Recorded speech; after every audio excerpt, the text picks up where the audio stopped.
That's a really good question. And that's one of the biggest challenges, I think, for us as the editorial staff is how to navigate those differences in a way that encourages, building collective power, which does require some sense of unity, even when we disagree. Yeah, I mean, there's always contention over electoral politics. I think all of us at Z and most of us in the Z community perhaps would agree that most of our work and most of our vision for how to improve the world lies outside of electoral politics, but that doesn't mean that it doesn't matter.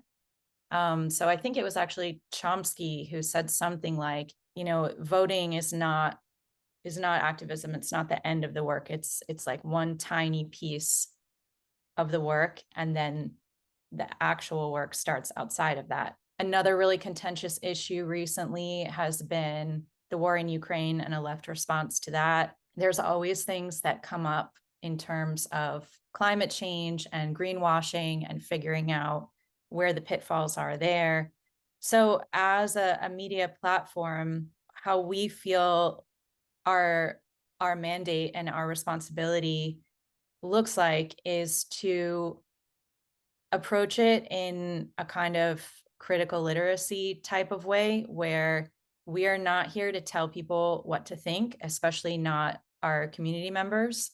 What we are here to do is to provide a diversity of opinions from credible sources that we think are well-reasoned, constructive, well-evidenced, and then trust our audience to think for themselves and to have that debate.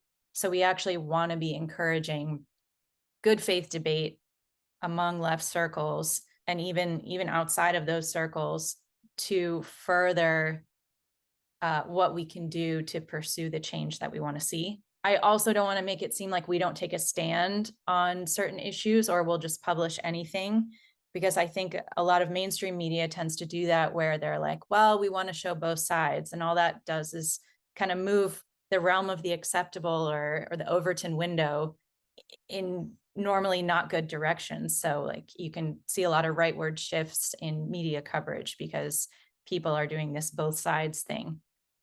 So how we kind of approach it is, again, we're very serious about our values and our vision for what a better world would look like. And we start from there and then try and open up the space for all the perspectives that we feel deserve to be heard and would be constructive. We don't always get it right 100% of the time. And there's even between the seven of us who are currently making the editorial decisions, we don't all always agree.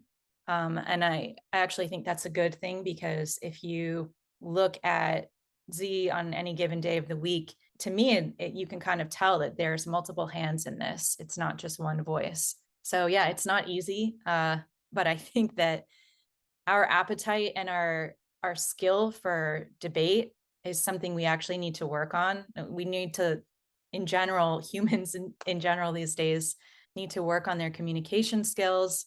And that doesn't mean just making sure everyone's always happy and getting along, but it means not being afraid to defend your position and to even change your mind. That's not shameful or bad.